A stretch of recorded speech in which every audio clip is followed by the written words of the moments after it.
Hello, and welcome to the very first episode of Eerie Pod. My name is Austin Stern, and I'll be your host and narrator. To introduce myself, I'm a 22-year-old content creator, musician, cat lover, and gamer, if you can even comprehend that. I also hail from southwestern New Mexico. I've always had an intrigue and fascination with all things horror, whether they be tales around a campfire, a scary movie late at night, or even music that can cause senses of fear and dread. I find fear to be a strong tool for storytelling and a powerful emotion to captivate minds everywhere. Fear is universal. It's basic instinct. I'm highly appreciative of you choosing me and this podcast to listen to the wonderful creativity of the writers I will showcase. Whether they be pre-internet or not, horror has always been in the dark recesses of the greatest writers in history's minds. I can only hope that I do them justice with my own work, and that I entertain and paint their worlds inside of your imaginations. Without further ado, let's get into the very first story we have lined up. I hope you enjoy, and again, thank you for choosing me.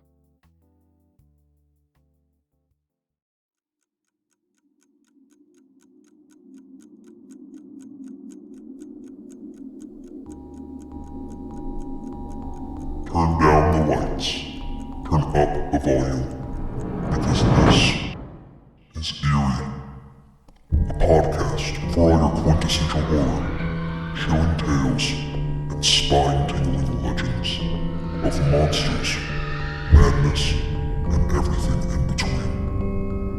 I hope you braced yourself, because here we go.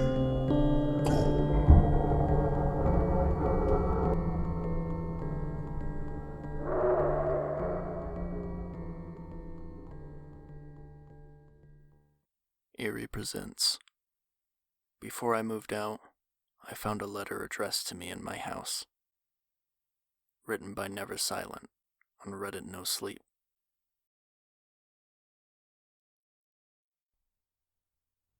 I recently moved out of my old house, and before I left I found this letter. It was in my garage, in an empty fish tank I was planning on giving away. I don't know who wrote it, and I don't know what to do.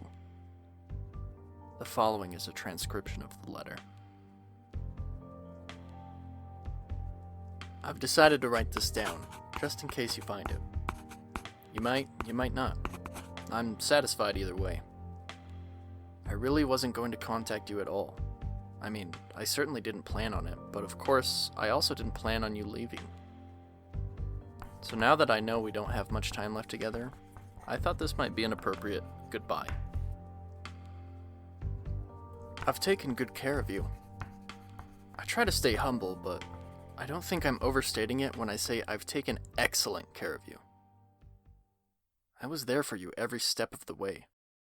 When you were sick, when you were down, and of course, all the normal days. Those were the ones when you needed me the most, I think.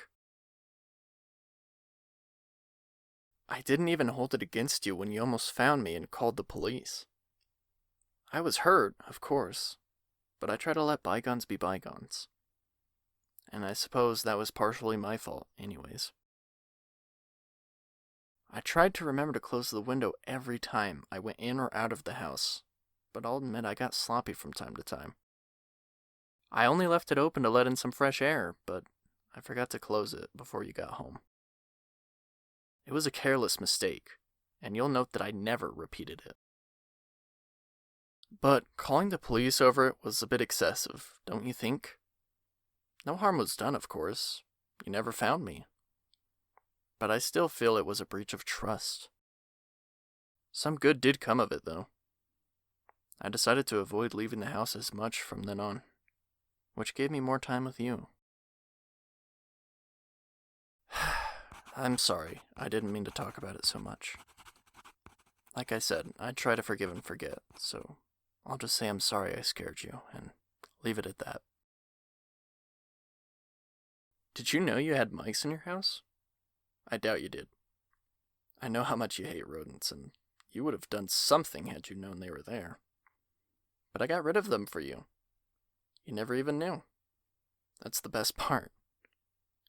I love it when I can keep the environment controlled and really see what you're like when you're alone. Did you know you left the stove on 3 separate times when you left the house? I had to turn it off for you. That's how good of a caretaker I am. And then there's the way you never thought to clean the lint trap in your dryer. I had to do that too. I swear, it's like you're trying to burn your house down. But even more than that, I enjoyed the normal day-to-day tasks. I gave you food. When something in your fridge expired, I replaced it. It's funny, the first time I did this, I thought for sure you would notice, but you didn't. I started slow, only replacing 1 or 2 things you weren't likely to check, and then subconsciously you began to take it for granted that your food was always good. It was a gradual process, but frankly I was surprised at how quickly you adapted. That was one of my favorite parts. Watching you grow dependent on my care without ever knowing it. It was things like that that brought me the most joy. I cleaned your floors. I watered your plants. Once I even washed your dishes. You always did that in the evening, but one night you forgot, so I did it for you. You didn't notice that either. I took very good care of you. So why didn't I show myself? Why didn't I take credit for my benevolence? Well, it wasn't because I thought you would be upset that I was living in your house. Though that did cross my mind when you called the police on me for leaving the window open. I'm sorry, I don't mean to keep bringing it up, but that was really uncalled for. No, I didn't show myself, because I wanted to observe you. I wanted to watch you in a completely detached setting. If you had known I was there, it wouldn't be the same. You and I have a very close relationship, and I didn't want to ruin it by introducing all the messiness of interaction. You have an aquarium in your living room. You take care of the fish. Well, I actually take care of the fish. You kept forgetting to feed them. But for now, let's just pretend you take care of the fish. And what do the fish do in return? They live. Sure, they live very different lives than they would in the wild, but they don't know that. That's what it's like for me and you. I take care of you, and I ask nothing in return. I just watch. I've learned so much about you in the time I've been caring for you. I know your most obvious traits, all the way down to the smallest details. I know how you act, how you move, how you think. I know where you would look for me in your house and where you wouldn't. It's this understanding that made me even better at taking care of you. I learned how to suggest things to you, to plant ideas in your mind with perfect subtlety. I noticed when you were lonely and decided you needed a dog. I knew you had owned a dog previously, and I knew that every year you got that plastic Christmas tree from the closet you barely opened. So, I put your old dog leash where you would see it in the closet, just to help you remember. Of course, that wasn't enough to make you get a dog, but it was an accumulation of things like that. I won't bore you with the details, but it worked, didn't it? I take care of your dog, too. I was always there to steer you in the right direction, and make you do what was best for you. I helped you decide what to wear, where to go, who your friends were, and all kinds of things. I took good care of you. But all good things must come to an end. I know you're going to be moving out soon. It's a bittersweet end to a beautiful relationship, but I know our time is up. I considered moving out with you, but to be honest, I think I've learned everything I need to about you. I hope you don't take this the wrong way.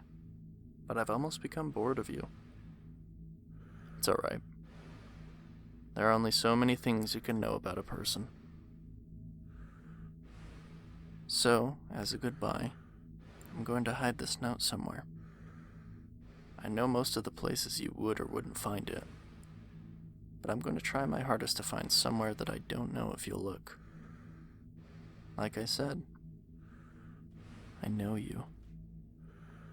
So seeing whether you find this note, and seeing how you react if you do, will be one last surprise.